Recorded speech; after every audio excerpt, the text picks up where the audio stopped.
Right వైసీపీకి MP పదవికి Narasaraopet MP లావు శ్రీకృష్ణదేవరాయలు రాజీనామా చేశారు.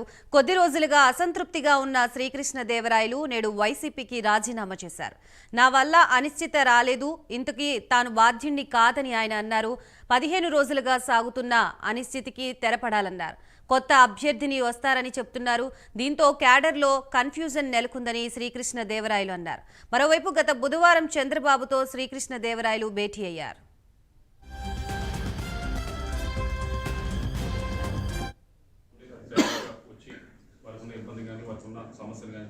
చెప్పే పరిస్థితి ఈరోజు తీసుకురాలేదు. ఏదో ఎంపీ గెలిచి మన వ్యాపారాలు చూసుకుంటా, జనాన్ని కనిపించకుండా, ఎక్కడో తిరిగే పరిస్థితి కాకుండా ప్రజల్లోనే ఉంటూ వారికి అన్ని విధాలుగా అందుబాటులో ఉండే పరిస్థితి ఈరోజు జిల్లాలో తీసుకురావడం జరిగింది. దానికి అన్నిటికంటే ఈ అభివృద్ధి కార్యక్రమాలు వీటన్నిటికంటే దానికి I'm very happy for that. అయితే ఈరోజు ఒక అనిశ్చితి నెలకొంది రాజకీయంగా. దానికి అది అనిశ్చితి క్రియేట్ చేయడానికి నేను చేసింది కాదు, లేకపోతే ఆ అనిశ్చితి కోరుకుంది నేను కాదు. దాని వల్ల ఎక్కువగా ఏదైతే ఈ కన్ఫ్యూజన్ అంతా ఉందో దీనివల్ల అటు పార్టీకి ఉపయోగం లేదు, ఇటు నాకు ఉపయోగం లేదు. మరీ ముఖ్యంగా క్యాడర్ ఎవరైతే ఉన్నారో వారందరూ కూడా ఈ కన్ఫ్యూజన్ సిచ్యువేషన్లో గడిచిన 15 రోజుల నుంచి 20 రోజుల నుంచి ఏదైతే నడుస్తూ ఉందో దానివల్ల వారికి కూడా ఎటు వెళ్ళాలా, ఏం చేయాలా, ఏ డైరెక్షన్లో పోవాలనేది అర్థం కాని పరిస్థితిలో వాళ్ళందరూ కూడా ఉండడం జరుగుతూ ఉంది. దానికి ఏదో ఒక విధంగా తెరదించాలి, ఏదో ఒక విధంగా ఫుల్ స్టాప్ పెట్టాలనేదే మా ఉద్దేశం. ఎక్కడో చోట దానికి ఒక సొల్యూషన్ అనేది మనకు ఎత్తకాల్సిన అవసరం ఉంది. అలా కాకుండా ఇలా వెళ్తే అటు క్యాడర్కి ఉపయోగపడదు, పార్టీకి ఉపయోగపడదు. మీ అందరికీ తెలిసిందే 15 రోజుల నుంచి కూడా సరే కొత్త క్యాండిడేట్ తీసుకుందాం అనేది ఒక ప్రపోజల్ అంతా కూడా బయటకు రావడం జరిగింది. మాట్లాడిన తర్వాత ఇంకా బయటకు రావడం జరిగింది. దానివల్ల కొద్దిగా అందరూ కూడా కన్ఫ్యూజన్కి గురవుతూ ఉన్నారు. ఇది ఇందాక చెప్పినట్లు నేను కోరుకుంది కాదు, నేను చేసింది కాదు. ఇది వేరు వేరు కారణాల వల్ల ఇలా ఫ్లైఓవర్ వచ్చింది. దాన్ని ప్రయత్నిస్తూ నేను ఏదైతే ఇప్పుడు పార్టీలో ఉన్నాను, పార్టీ సభ్యత్వానికి వైఎస్ఆర్ కాంగ్రెస్ పార్టీ సభ్యత్వానికి రాజీనామా చేస్తూ, అలాగే పార్లమెంట్ సభ్యత్వానికి కూడా నేను రాజీనామా చేస్తా ఉన్నాను ఇమీడియట్గా. దీంతో అన్న కొద్దిగా ఈ కన్ఫ్యూజన్ అంతా కూడా ఇదంతా కూడా తొలగిపోతుందని చెప్పి ఆశిస్తా ఉన్నాను.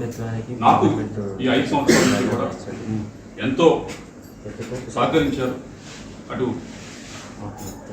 రాష్ట్ర ముఖ్యమంత్రి గారు నన్ను యంగ్గా ఉండాలని నన్ను ఎంకరేజ్ చేసి ఎంపీగా నిల్చోబెట్టారు. దానికి అన్ని రైట్. ఏపీలో అసెంబ్లీ ఎన్నికలు దగ్గర పడుతున్న నేపథ్యంలో అధికార వైసీపీ పార్టీ నుంచి నేతలంతా ఒక్కొక్కరుగా బయటకు వస్తున్న పరిస్థితి మనం చూసాం. పార్టీని వీడుతూ పదవికి రాజీనామా చేస్తూ ఇప్పుడు కొత్తగా నరసరావుపేట ఎంపీ వైసీపీకి ఎంపీ పదవికి లావు శ్రీకృష్ణదేవరాయలు రాజీనామా చేసినట్లుగా తెలుస్తోంది. అతని రాజీనామాకి సంబంధించి మనకి మరిన్ని అప్డేట్స్ ఇవ్వడానికి మా ప్రతినిధి రవికృష్ణ లైవ్ లో సిద్ధంగా ఉన్నారు. రవికృష్ణ. గాయత్రి, ఏదైతే నర్సాపేటకు సంబంధించినటువంటి ఎంపీ లావు శ్రీకృష్ణదేవరాయలు వైసీపీ పార్టీ నుంచి తాను రాజీనామా చేస్తున్నట్లుగా కూడా తెలియజేశాడు. మొత్తానికి గత కొంతకాలం నుంచి కూడా నర్సాపేట ఎంపీ అయినటువంటి లావు శ్రీకృష్ణదేవరాయలకి అదేవిధంగా కూడా అధిష్టానానికి మధ్య కొంత గ్యాప్ వచ్చినట్టుగా కూడా కనపడుతుంది. ఆరంభం నుంచి కూడా అతను పార్టీతో డిఫర్ అయినటువంటి పరిస్థితి అయితే కనపడింది. ముఖ్యంగా నర్సాపేటకు సంబంధించి మొత్తం కూడా 7 పార్లమెంటు నియోజకవర్గాల్లో మొత్తం 7 కాన్స్టిట్యున్సీలు ఉంటాయి. 7 కాన్స్టిట్యున్సీలకు సంబంధించి ముగ్గురితో కూడా సరైనటువంటి లైజనింగ్ లేని పరిస్థితి ఉంది. ముఖ్యంగా కూడా చిలకలూరుపేటకు సంబంధించి విడుదల రజని, అదేవిధంగా కూడా ఈ వినుకొండకు సంబంధించి బ్రహ్మనాయుడికి సంబంధించి బొల్లా బ్రహ్మనాయుడు, అదేవిధంగా కూడా సత్తనపల్లికి సంబంధించి అంబటి రాంబాబుతో కూడా సరైనటువంటి సఖ్యత లేనటువంటి పరిస్థితి అయితే నెలకొన్న విధానం అయితే ఉంది. ఈ నేపథ్యంలోనే ఆయన అప్పటి నుంచి కూడా డిఫర్ అవుతున్న పరిస్థితి అయితే కనపడుతుంది. ముఖ్యంగా కూడా అతను ఎంపీ అయినప్పటికీ కూడా తగినటువంటి ప్రాధాన్యత ఇవ్వట్లేదని చెప్పి చాలాసార్లు కూడా ఆయన అధిష్టానానికి తెలియజేసిన పరిస్థితి అయితే కనపడింది. ఆ తర్వాత మొత్తానికి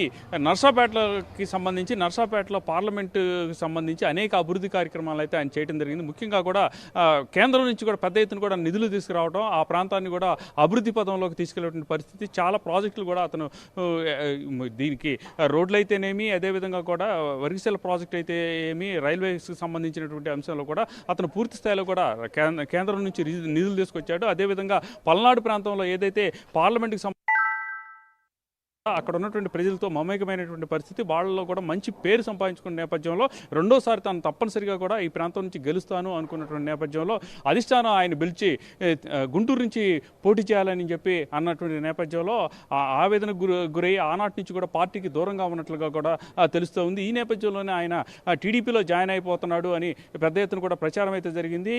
చంద్రబాబు నాయుడిని కలిశాడు అని కూడా కొంత సమాచారం అయితే వచ్చింది. అయితే ఈరోజు మాత్రం ఆయన అన్ఎక్స్పెక్టెడ్గా కూడా తన పార్టీకి మొత్తానికి క్లారిటీ ఇస్తున్నట్లుగా కూడా ఆయన ప్రెస్ మీట్ ఏర్పాటు చేశాడు. ప్రెస్ మీట్ ఏర్పాటు చేసి తాను వైసీపీ పార్టీ నుంచి ప్రాథమిక సభ్యత్వానికి కూడా రాజీనామా చేస్తున్నానని, ఎంపీ పదవి కూడా రాజీనామా చేస్తున్నానని తెలియజేశాడు. ఈ నేపథ్యంలోనే మొత్తానికి హాట్ టాపిక్ అయిందని చెప్పుకోవచ్చు. ముఖ్యంగా కూడా ఏదైతే గత కొంతకాలం నుంచి కూడా పల్నాడు ప్రాంతానికి సంబంధించి కొంత నాయకులు అయితే మాత్రం ఇబ్బందులు పడుతున్న పరిస్థితులు అయితే కనపడింది. పార్టీతో ఎంతో కాలం నుంచి వాళ్ళు ట్రావెల్ అవుతున్నప్పటికీ కూడా ఎమ్మెల్సీ అయినటువంటి జంగా కృష్ణమూర్తి కానివ్వండి, ఇటు ఎంపీ ఈయన శ్రీకృష్ణదేవరాయలు అయితే కానివ్వండి, పార్టీకి సంబంధించి పార్టీ అధిష్టానం నుంచి సరైన విధంగా కూడా తమను ట్రీట్ చేయట్లేదని, తమ సరైన గౌరవం ఇవ్వట్లేదని చెప్పి వీళ్ళైతే అనుకున్నటువంటి నేపథ్యం. ఈ నేపథ్యంలోనే ఎంపీ శ్రీకృష్ణదేవరాయలు మాత్రం పూర్తి స్థాయిలో కూడా తాను పార్టీకి రాజీనామా చేస్తున్నట్లుగా కూడా తెలియజేశారు. మొత్తానికి ఈ పార్టీకి రాజీనామా చేయటము అనేది మాత్రం వైసీపీ పార్టీకి మాత్రం ఒక దెబ్బగా కూడా చెప్పుకోవాల్సిన పరిస్థితి అయితే ఉంటుంది. మొత్తానికి ఒకళ్ళొకళ్ళుగా కూడా ఈ ఏదైతే వైసీపీ పార్టీ నుంచి వీడుతున్న నేపథ్యంలో పార్టీకి సంబంధించి పార్టీ కేడర్ అయితే మాత్రం కొంత ఆందోళనకు గురవుతున్న పరిస్థితి అయితే కనపడుతుంది. Gayatri, right, thank you.